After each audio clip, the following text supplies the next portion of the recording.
ಬಂಧುಗಳೇ ನಮಸ್ಕಾರ. ನಾನು ಲಿಂಗೇಗೌಡ ಎಸ್ ಕೆಆರ್ಎಸ್ ಪಕ್ಷದ ರಾಜ್ಯ ಉಪಾಧ್ಯಕ್ಷ. ನಾನಿವತ್ತು ಕಾವೇರಿಗಾಗಿ ಕೆಆರ್ಎಸ್ ಪಕ್ಷ ಅನ್ನುವಂತ ವಿಚಾರವನ್ನ ಇಟ್ಕೊಂಡು ನೀವು ಮುಂದೆ ಬಂದಿದ್ದೇನೆ. ಕರ್ನಾಟಕದ ಕಾವೇರಿ ಕಣಿವೆಯ ಜಲಾಶಯಗಳಲ್ಲಿ ನೀರು ಕಡಿಮೆ ಆಗಿರುವಂತಹ ಸಂದರ್ಭದಲ್ಲಿ ಮೂರು ಪಕ್ಷಗಳು ಯಾವ ರೀತಿಯಲ್ಲಿ ರಾಜಕೀಯವಾದಂತಹ ಲಾಭ ಪಡ್ಕೊಳ್ಳೋದಕ್ಕೆ ಅಂತ ಹೇಳಿ ನಾಟಕ ಆಡ್ತಾ ಇದ್ದಾವೆ, ಹೇಗೆ ಈ ಕಾವೇರಿ ಕೊಳ್ಳದ ಜನಗಳ ಕಣ್ಣಿಗೆ ಮಣ್ಣೆರಿಸೋದಕ್ಕೆ ಪ್ರಯತ್ನ ಪಡ್ತಾ ಇದ್ದಾವೆ ಅನ್ನುವಂಥದ್ರ ಬಗ್ಗೆ ನಿಮ್ಮಲ್ಲಿ ಚರ್ಚೆ ಮಾಡಬೇಕು ಅಂತ ಅನ್ನುವಂಥ ಕಾರಣಕ್ಕೆ ನಾನು ನಿಮ್ಮ ಬಳಿಗೆ ಬಂದಿದ್ದೇನೆ. ನಮ್ಮಲ್ಲೇ ಕಾವೇರಿ ಕಣಿವೆನಲ್ಲೇನೆ ಬರಗಾಲ ಬಂದಿದೆ.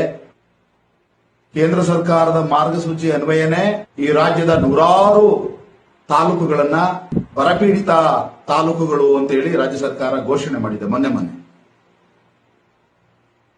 ಇದರಲ್ಲಿ ಬಹುತೇಕ ಕಾವೇರಿ ಕಣಿವೆಯ 80% ತಾಲೂಕುಗಳು ಬರಪೀಡಿತ ಅಂತ ಹೇಳಿ ಘೋಷಣೆ ಮಾಡಲಾಗಿದೆ. 25 ಸಂಸದರಿರುವಂತಹ ಬಿಜೆಪಿ ಪಕ್ಷದ ಅಧಿಕಾರದಲ್ಲಿರುವಂತಹ ಕೇಂದ್ರ ಸರ್ಕಾರ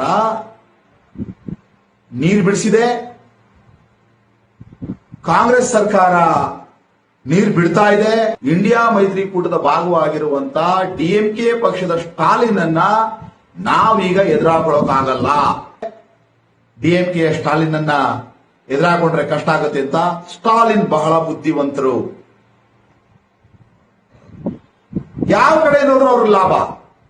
ತಮಿಳುನಾಡಲ್ಲಿ ಬೇರೂರಬೇಕು, ನೆಲೆ ಊರಬೇಕು ಅನ್ನುವಂಥದ್ದು ಬಿಜೆಪಿ ಪಕ್ಷದ ಆಶಯ.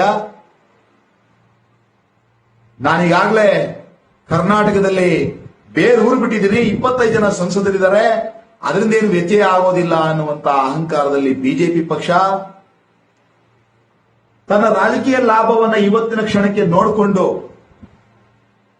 ಬಿಜೆಪಿ ಜೊತೆಯಲ್ಲಿ ಮೈತ್ರಿ ಮಾಡಿಕೊಂಡಿರುವಂತಹ ಜೆಡಿಎಸ್ ಪಕ್ಷ ಇಂತಹ ಸ್ಥಿತಿನಲ್ಲಿ ಬಂಧುಗಳೇ ನಾವು ಬಹಳ ಮುಖ್ಯವಾಗಿ ಯೋಚನೆ ಮಾಡಬೇಕಾಗಿರುವಂತದ್ದು, ಇವ್ರ ರಾಜಕೀಯ ಹಾಳಾಗೋಗ್ಲಿ, 1 ವರ್ಷ ಏನೋ ಆಗಿದೆ ಅಂತ ಅಂದ್ರೂ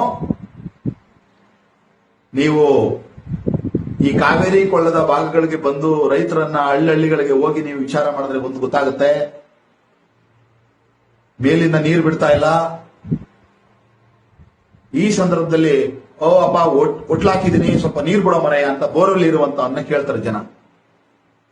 ಅಪ್ಪ ಬೋರಲ್ಲಿ ಇರೋನ್ನ ಎಷ್ಟು ಜನ ಬಿಡ್ತಾನೆ? ಬಿಡೋಕ್ಕಾಗಲ್ಲ ಅಂತ ಹೇಳಿದ್ರೆ ಅವನ ಜೊತೆನಲ್ಲಿ ವೈಮನಸ್ಸು, ಜಗಳ, ಕಿರಿಕು. ಇದು ಇವತ್ತು ಈ ರಾಜ್ಯದಲ್ಲಿ ಈ ಭಾಗದಲ್ಲಿ ಶುರು ಆಗೋಗಿದೆ. ಇದರ ಮಧ್ಯದಲ್ಲಿ ಕಾಂಗ್ರೆಸ್, ಬಿಜೆಪಿ, ಜೆಡಿಎಸ್ ಅವರು ಎಲ್ಲರೂ ಹೋರಾಟ ಮಾಡ್ತಾ ಇದ್ದಾರೆ.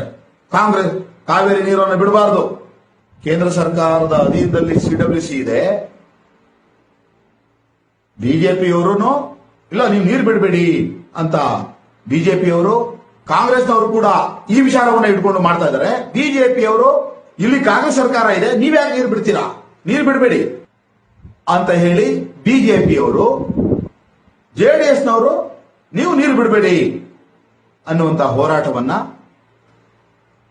ಅವರು ಮತ್ತೆ ಅವರಿಗೆ ಹಿಂದಿನಿಂದನೂ ಕೆಲಸ ಮಾಡ್ಕೊ ಬರ್ತಾ ಇರುವಂತಹ ಹಲವಾರು ಸಂಘ ಸಂಸ್ಥೆಗಳನ್ನ ಇಟ್ಕೊಂಡು ಹೋರಾಟಗಳನ್ನ ಮಾಡಿಸ್ತಾ ಇದ್ದಾರೆ. ಹೋರಾಟ ಮಾಡ್ತಾ ಇರುವಂತಹ ಬಹುತೇಕರಲ್ಲಿ ಪ್ರಾಮಾಣಿಕತೆ ಇದೆ, ಆದ್ರೆ ಅವರಿಗೆ ಈ ಸೂಕ್ಷ್ಮಗಳು ಅರ್ಥ ಆಗಿದ್ದಾವೋ ಇಲ್ವೋ ಅಂತ ಅನ್ನುವಂಥದ್ದು ನನಗೆ ಅರ್ಥ ಆಗಿಲ್ಲ. ಬಂಧುಗಳೇ, ಅದಕ್ಕೆ ಕರ್ನಾಟಕ ರಾಷ್ಟ್ರ ಸಮಿತಿ ಪಕ್ಷ ನಮ್ಮ ಇತಿಮಿತಿನಲ್ಲಿ ನಾನು ಈ ಸಂದರ್ಭದಲ್ಲಿ ವಿನಮ್ರವಾಗಿ ದೈನ್ಯನಾಗಲ್ಲ, ನಾನು ಕೇಳ್ಕೊಳ್ಳೋದಕ್ಕೆ ಇಷ್ಟಪಡ್ತೀನಿ. 19 ಮತ್ತು 20ನೇ ತಾರೀಕು ನಮ್ಮ ಪಕ್ಷದ ಕಾರ್ಯಕರ್ತರುಗಳು, ಮುಖಂಡರುಗಳು ಮಂಡ್ಯ ಜಿಲ್ಲೆಯ 7 ತಾಲೂಕುಗಳಿಗೆ ಸಂಚಾರ ಮಾಡಿ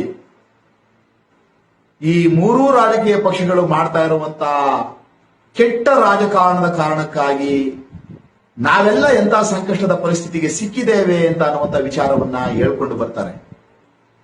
21ನೇ ತಾರೀಕು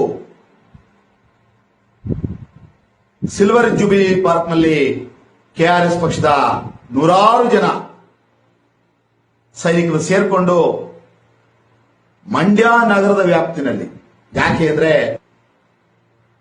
ಕೃಷ್ಣರಾಜ ಸಾಗರ ಬಂದು ಮಂಡ್ಯ ಜಿಲ್ಲೆಯಲ್ಲಿದೆ. ಹಾಗಾಗಿ ಮಂಡ್ಯ ಜಿಲ್ಲೆಯ ಜಿಲ್ಲಾ ಕೇಂದ್ರದಲ್ಲಿ ಒಂದು ಬೈಕ್ ಜಾಥಾವನ್ನ ಮಾಡಿ, ಅದು ಹೋರಾಟವೂ ಹೌದು, ಅದು ನಮ್ಮ ಮೇಲೇನೆ ಆಗ್ತಾ ಇರುವಂತಹ ಅನ್ಯಾಯಗಳ ಅರಿವಿದ್ದು ಕೆಟ್ಟ ರಾಜಕಾರಣ ಮಾಡ್ತಾ ಇರುವಂತ ರಾಜಕೀಯ ಪಕ್ಷಗಳನ್ನ, ಜನತಾದಳ, ಕಾಂಗ್ರೆಸ್, ಬಿಜೆಪಿ ಪಕ್ಷಗಳನ್ನ